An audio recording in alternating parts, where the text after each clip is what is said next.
Praise the Lord. ప్రభునామమునకు మహిమ కలుగును గాక. కృపా సత్య సంపూర్ణుడైన దేవాతి దేవుడు మనందరికీ తోడుగా ఉన్నారని నేను భావిస్తూ ఉన్నాను. అందరు బాగున్నారు కదూ?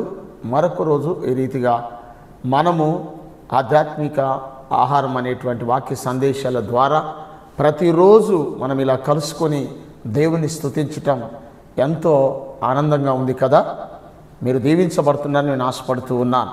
ఈ వాక్య సందేశాల ద్వారా ప్రతిదినము ప్రభు మీతో మాట్లాడుతున్నందులకై నేను ప్రభుని ఎంతో స్తుతిస్తూ ఉన్నాను. ఈరోజు కూడా మరొక వాక్య సందేశం ద్వారా మీ ముందుకు రావాలని ఆశపడుతూ ఉన్నాను. చదువుదాం మరి, ఆలస్యం ఎందుకు? ప్రకటన గ్రంథం 2వ అధ్యాయము 4వ వాక్కుని నేను చదువుతున్నాను, దయచేసి గమనించండి. ప్రకటన గ్రంథము 2వ అధ్యాయము 4వ వాక్కుని నేను చదువుతున్నాను, జాగ్రత్తగా వినండి. ఆయనను మొదట నీకుండిన ప్రేమను నీవు వదిలితివని నేను నీ మీద తప్పు ఒకటి మోపవలసి ఉన్నది అని వాక్యం చెప్తుంది. ప్రియమైన దేవుని పిల్లలారా, ప్రతిరోజు వాక్యం వింటున్నారు కదా. నీవైనా నేనైనా వ్యక్తులు ఎవరైనా భక్తులు ఎవరైనా సరే మొదటి చూపించిన ప్రేమ, మొదట కనపరిచినటువంటి ప్రేమ, మొదట చూపించినటువంటి అపారమైన ప్రేమ రాను రాను రాను రాను ఆ ప్రేమ ఏమవుతుందో తెలుసా? తగ్గిపోద్ది. చూడండి, మందిరంలో కావచ్చు, కుటుంబంలో కావచ్చు, ఎక్కడైనా కావచ్చు, మొదట భక్తి చేసేటప్పుడు అబ్బబ్బబ్బబ్బ చాలా భక్తి చేస్తారు. రాను రాను ఆ భక్తి సన్నగిల్లిపోద్ది. నేను అంటాను, అది వస్తువు మీద ప్రేమ కావచ్చు, మనుషుల మీద ప్రేమ కావచ్చు, దేవుని మీద ప్రేమ కావచ్చు.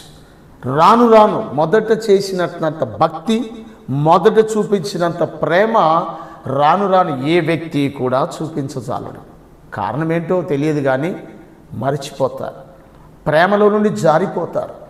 ప్రేమ చూపించకుండా ఆ ప్రేమించినటువంటి వ్యక్తులే కొన్నాళ్ళ తర్వాత ప్రేమని కోల్పోయేటట్టుగా ఉంటారు. మొదటి ప్రేమ ఉండదు కదా, మొదట చూపించినటువంటి ఆప్యాయత ఉండదు కదా, మొదట మాట్లాడిన ఆ మాటలు ఉండవు కదా, మొదట కనపరిచినటువంటి ఆ ప్రేమ మరలా దొరకదు కదా. ఎందుకో కారణమేంటో తెలియదు కానీ ఎవరైనా సరే, నువ్వని కాదు, నేనని కాదు, విశ్వాస బిడ్డలు ఎవరైనా, లోకంలో ఉన్నవారైనా ఇదే తంతు కదా. వాక్యం చెప్తుంది కదా, ఇదిగో రాను రాను దేవుని మీద ఆసక్తి తగ్గిపోద్ది, రాను రాను దేవుని మీద ప్రేమ తగ్గిపోద్ది, రాను రాను ప్రార్థనలో గడపటం సమయము తగ్గిపోద్ది, మందిరానికి రావటం కూడా తగ్గిపోయే పరిస్థితులు వస్తాయి. ఎందుకో అంత నిర్లక్ష్య వైఖరి, ఎందుకో అంత లేజీతనం. ఈరోజు దేవుని వాక్యం నీతోటి మాట్లాడుతూ ఉంది. ఏంటో తెలుసా? ప్రకటన గ్రంథం 2వ అధ్యాయంలో 4వ వాక్యంలో మనం మాట్లాడిన మాట అదే కదా. మొదట నీకుండిన ప్రేమను నీవు వదలెతివని దేవుడు చెప్తున్నాడు. మొదట ఏ ప్రేమతోటైతే నువ్వు దేవుని దగ్గరికి వచ్చావో, మొదట ఏ ప్రార్థన జీవితం కలిగి ఉన్నావో, మొదట ఎలాంటి ఆత్మీయ జీవితాన్ని కలిగి ఉన్నావో, మొదట దేవుడు అంటే నీకు ఎంత ఇష్టమై ఉన్నదో, మొదట దేవుని నువ్వు ఎంత ప్రేమించావో, ఆ ప్రేమ ఇప్పుడు లేదని వాక్యం చెప్తుంది. హలో బిడ్డ, ఎందుకని ఆ ప్రేమ లేదు? దేవుని బిడ్డ, ఎందుకు అలా దేవుని ప్రేమించలేకపోతున్నావు? ఎందుకు అలాగా భక్తి చేయలేకపోతున్నావు? కారణం ఏంటి? ఎందుకు మొదట ఉన్న ప్రేమ లేదు? ఎందుకు మొదట ఉన్న భక్తి లేదు? ఎందుకు మొదట కనపరిచినంత ఆసక్తి దేవుని యందు, మందిరం యందు నువ్వు కనపరచుటలేదు? ఏమైందో తెలియదు. ఆ ప్రేమ కరువు అయిపోయింది, ఆ ప్రేమలు కరువు అయిపోయాయి, ఆ ఆప్యాయత కరువు అయిపోయింది. ప్రేమ మర్చిపోయే రోజులు, మనుషులను మర్చిపోయే రోజులు.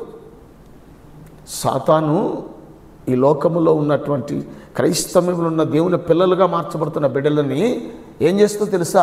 దేవుని ప్రేమ నుండి దూరం చేస్తుంది. మొదటి ప్రేమ ఉండదు, మొదటి ఆప్యాయత ఉండదు, స్టార్టింగ్లో వచ్చినంత ఆ ఆత్మీయ జీవితం ఉండదు. కారణం ఏంటో కానీ ఆ ఆత్మీయ జీవితాన్ని నేటి క్రైస్తవ బిడ్డలు, ఆత్మీయ పిల్లలు మర్చిపోతున్నారు. అందుకనే దేవుడు అంటున్నాడు, మొదట నీకుండిన ప్రేమను మర్చావు, మొదట నీకున్న ఆత్మీయతను మర్చావు. ఎందుకు మర్చావు బిడ్డ? మరల ప్రారంభించు. అందుకని దేవుడు చెప్తున్నాడు, తొలి ప్రేమను కోల్పోకు బిడ్డ. నువ్వు మొదట ఏ భక్తినైతే చేశావో, మొదట ఏ రీతిగా దేవుని ప్రేమించావో, ఏ రీతిగా ప్రార్థన చేశావో, ఏ రీతిగా మోకరించావో అదే ప్రార్థన కంటిన్యూషన్ చేయి. అదే ప్రేమ దేవుని మీద చూపించు. అదే ప్రేమ సంఘపై చూపించు. అదే ఆసక్తి ప్రార్థనపై చూపించు. అదే ఆసక్తి ఆత్మీయతలో వర్ధిల్లటానికి ఉపయోగపడుతుంది. ఎందుకు దూరం ఉంటున్నావు? ఎందుకు దేవుడు అంటే అంత అసహ్యం నీకు? మందిరం అంటే ఎందుకు అంత అసహ్యం? దేవుని ప్రేమకి ఎందుకు దూరం అవుతున్నావు? ఆత్మీయుల ప్రేమకి ఎందుకు దూరం అవుతున్నావు? ప్రేమ మర్చిపోయావా? దేవుని ప్రేమ నీకేమన్నా భారమైందా? దేవుడు అంటే అసహ్యం వేశాడా? దేవుని సన్నిధి అంటే అసహ్యం వేసిందా? నీ కొరకు దేవుడు రక్తం కార్చాడుగా బిడ్డ. తన విలువైన రక్తాన్ని కార్చాడుగా. ఎలా ఆ ప్రేమను మర్చిపోయావు? నువ్వేదో ప్రేమించావని దేవుడు నిన్ను నువ్వు ప్రేమించినా ప్రేమించకపోయినా ఎల్లప్పుడూ దేవుడు నిన్ను ప్రేమిస్తూనే ఉన్నాడు. ఆ విషయం మర్చిపోవద్దు. దేవుడు నీపై చూపిన మొదటి ప్రేమను మర్చిపోకు. చాలామంది చూడండి, క్రైస్తవ బిడ్డలు బాప్తిజం తీసుకున్న మొదట్లో అబ్బబ్బబ్బ యమ ప్రేమ యమ ప్రేమ యమ ప్రేమ. దేవుని తెలుసుకున్న దినాల్లో వద్దంటే అక్కడ దేవుడు అంటే భక్తి, ప్రేమ, ప్రార్థన, ఆత్మీయత. అబ్బా అబ్బా, రాను రాను రాను రాను రాను రాను క్రైస్తవ బిడ్డలలో ఏమవుతుంది? ఆత్మీయత తగ్గుతుంది, ప్రార్థన జీవితం తగ్గుతుంది, ప్రేమ తగ్గుతుంది. ఒకప్పుడు ప్రైజ్లాడు చెప్పినటువంటి క్రైస్తవ బిడ్డలు ఈనాడు ఆ ప్రైజ్లాడు చెప్పలేటువంటి పరిస్థితి దోపరించింది. కారణం ఏంటో తెలియదు కానీ సాతాను ప్రతి ఒక్కరిని ఏం చేస్తుంది తెలుసా? సైడ్ ట్రాక్ తీసుకెళ్ళటానికి ప్రయత్నం చేస్తుంది. ప్రియ దైవ జనాంగమా, దేవుడు ఈరోజు నీతో నాతో మనతోనే మాట్లాడుతున్నాడు. ఏమండి, వస్తువులైతే పక్కన పెట్టేస్తారు, వ్యక్తులను బంధాలనైతే నిర్లక్ష్యం వహిస్తాం. ప్రేమ, ఆప్యాయత, అనురాగం, ప్రాధాన్యత లేనివి తగ్గిపోతూ చికాకు, కోపం, గొడవలు, అపార్థాలు అనేవి వస్తూ ఉంటాయి. ఏమండి, ఎన్ని ఉన్నా దేవుని ప్రేమను మర్చిపోకూడదు. దేవుడు మనపై చూపిన ప్రేమను మర్చిపోకూడదు. మనిషి అన్న తర్వాత ఏదో ఉంటాయి, చింతలు ఉంటాయి, వేదనలు ఉంటాయి, కష్టాలు ఉంటాయి, కన్నీరు ఉంటాయి. వాటిని బట్టి దేవుని ప్రేమను ఎలా మర్చిపోగలం? కష్ట సమయంలో దేవుని ఇంకెక్కువగా స్తుతించాలి. బాధపడిన సమయంలో దేవుని ఇంకెక్కువగా ప్రార్థన చేయాలి. అప్పుడే కదా నీ బాధలు పోయేది, అప్పుడే కదా నీకున్న వేదన తొలగిపోయేది. అంతేగాని బిడ్డ, మొదటి ప్రేమను మర్చిపోకు. నువ్వు మొదట కనపరిచిన ప్రేమని మర్చిపోకు, విడిచిపెట్టకు, ఎడబాటు తెచ్చుకోకు. దేవునితో ఉండు, దేవునితో కలిసి ఉండు, ఆ ప్రేమకు బద్ధురాలుగా ఉండు, బద్ధుడవుగా ఉండు, దేవుని చిత్తంలో నిలబడు. దేవుడు తప్పకుండా నీ కుటుంబాన్ని దీవెనకరంగా నిలబెట్టాలని ఆశపడుతున్నాడు. వాక్యం చెప్పింది కదా, ఇదిగో నీవు మొదట నీకుండిన ప్రేమను వదిలిపెట్టేస్తున్నావు, అందుకే నీ మీద ఒక తప్పు మోపవలసి ఉన్నది అంటున్నాడు. ఎందుకు మనం ఆ పాట పడాలి? అదే దేవుడు మనపై చూపిన ప్రేమని, మొదట మనం దేవునిపై చూపించిన ప్రేమని దాన్ని కంటిన్యూషన్ చేద్దాం.